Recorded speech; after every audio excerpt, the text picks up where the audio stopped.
So continuing talking about morals and values, Adrian, do me a favor and read off what that definition says for morals right there. Morals refer to the principles or beliefs concerning what is right or wrong, good or bad, ethical or unethical. In terms of behavior and conduct, morality often involves a sense of obligation to adhere to a code of conduct or ethical standards. That's good right there. Thank you. All right. And essentially, guys, what that's saying is your morality or things that you're either taught or you believe in as a child or that your parents taught you growing up, that has a unique attachment and identity towards you as a person. All right. So that also ties into our what? What have we been talking about?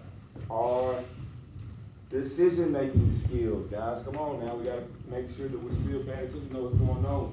These things align with our decision-making skills. All right. Then the second definition I got up there is values. All right. Who would like to read off read off my values definition? Mackenzie, read off values for me. Values are, okay, You scoot up.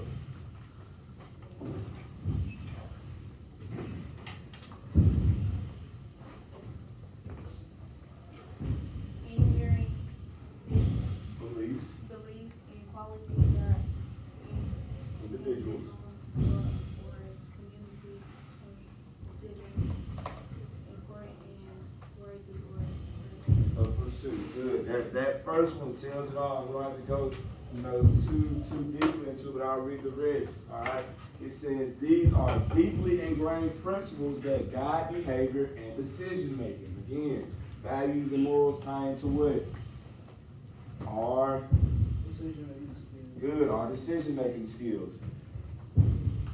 Ooh, Friday, we're making it. All right. So these values can include concepts like being honest, having integrity, all right, being loyal, responsibility, equality, and compassion, all right. Those main concepts right there are what we consider our values, all right.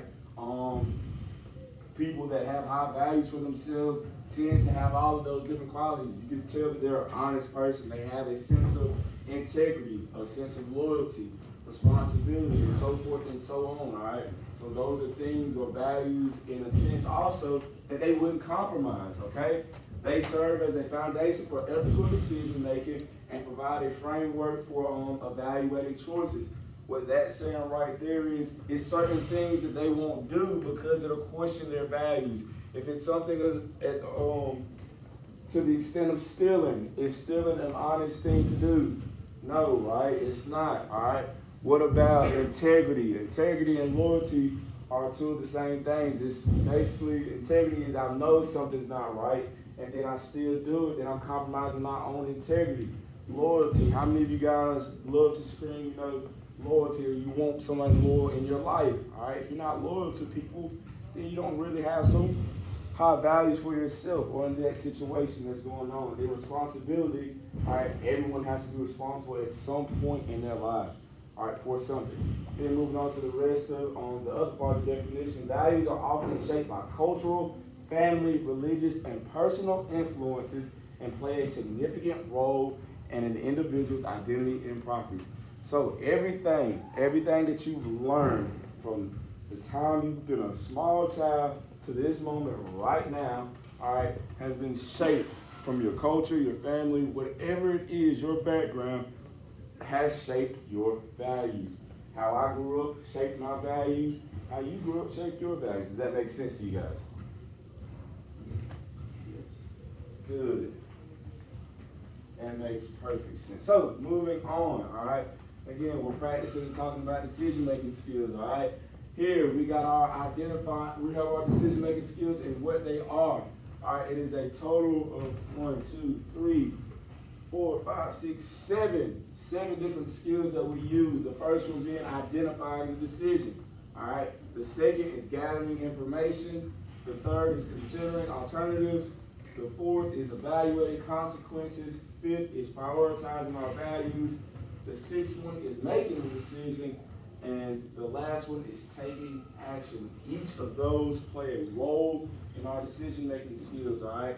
starting back with the first one, identifying the decision, you just clearly understanding what's going on around you and what's taking place. All right, also ties into gathering the information. The number two one, I'm seeing again what's happening, and therefore I'm collecting the necessary data to help me make my decision. All right, considering alternatives, what's the pros and the cons if I choose to make that choice. All right, goes into evaluating consequences. For every good choice, there are good consequences. For every bad choice, there are bad consequences. And then sometimes in those moments, those can be flipped. That good time that you just had for 5 minutes may come with a negative consequence 18 years down the road. We never know. Well, you do know, but it's just one of those things. Okay? Then you have to prioritize your values. We just talked about the values. What aren't you willing to do to compromise who you are as a person?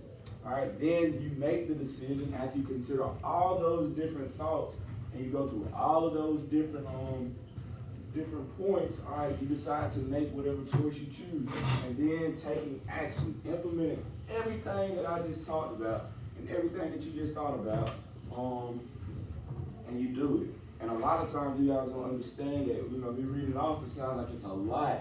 And it probably takes long for that to happen, but how easy or how quick is it for you to make a decision?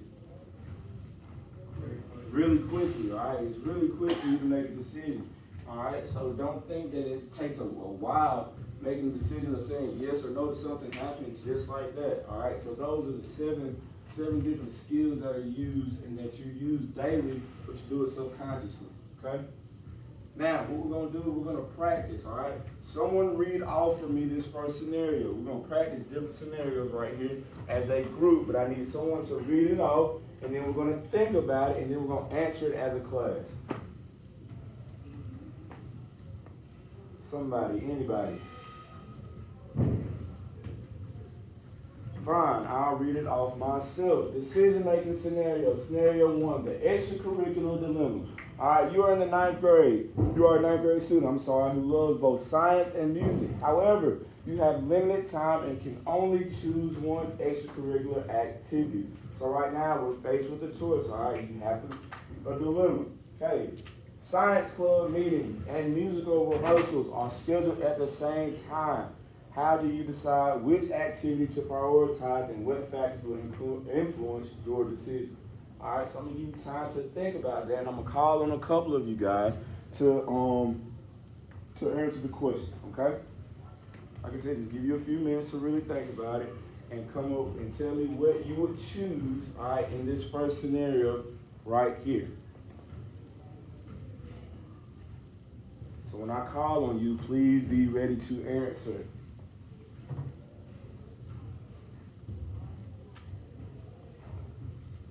All right, everybody good? We good on thinking? Mako, all right, in this situation, what would you do in this scenario?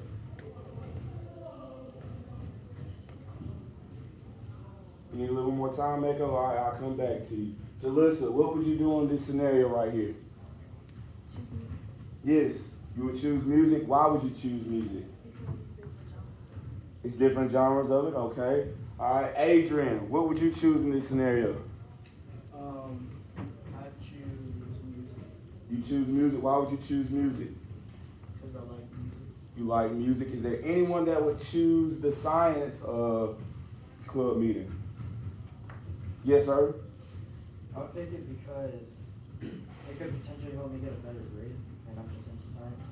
Okay, so that's his choice as well. So each of you made your own choice in this decision making, and each come with their own consequences. If you choose to go to musical rehearsals, guess what? You get better at music. All right, and then the science, you miss out on science club meeting. All right, and then it's flip flop, and it's the same outcome. You choose to go to one, you miss out on others. So does everyone understand that first scenario? Yeah. All right. Going on to the second scenario.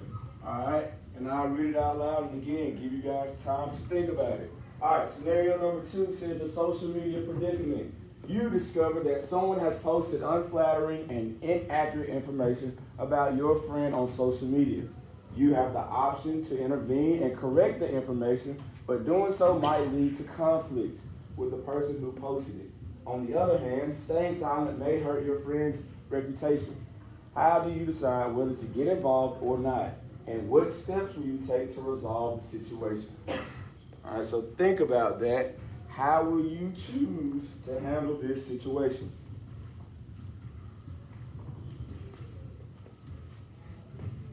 Think about it for a little bit, then we'll answer it.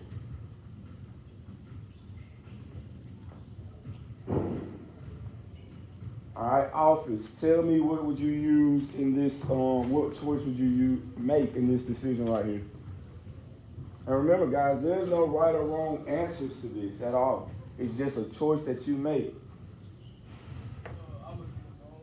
You would get involved? All right, how would you get involved? Mackenzie, can you help him out? How would you get involved in this situation? I wouldn't get involved. You wouldn't get involved? Okay. No, I would just tell my friend and not be involved. Okay. All right, that's one way of going about it. Camden, how would you handle this situation, buddy? Just kindly ask to make their inaccurate things make it better. Okay, that's one way. One way I'd handle it, guys, is that I would ask the person to, either delete the post or, not necessarily go to them in a disrespectful manner. Teachers, please excuse this interruption. At this time, please dismiss Cedartown High School varsity girls basketball team. Go Dogs! All right, but I would kindly go and ask this person to stop making those unflattering and inaccurate information or points about my friend. All right, it's ways to resolve the situation without anyone getting hurt or someone ending up hurt or hurting someone's feelings, and making sure that the person that's involved is protected as well. Okay, so and to continue going on with our lesson, we're gonna move on to the next activity.